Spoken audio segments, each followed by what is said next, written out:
Samantala, paligsahan na raw ngayon sa pagiging kamote ang mga motorcycle rider at mga e-bike driver.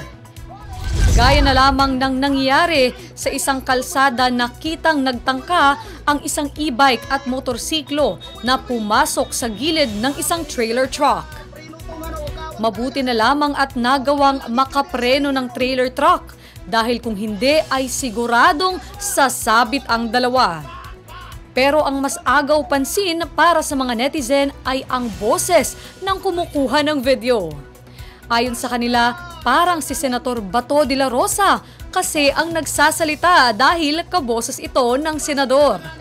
Pabirong komento pa ng ilan, kaya naman daw pala ilang beses nang absent sa session ang senador.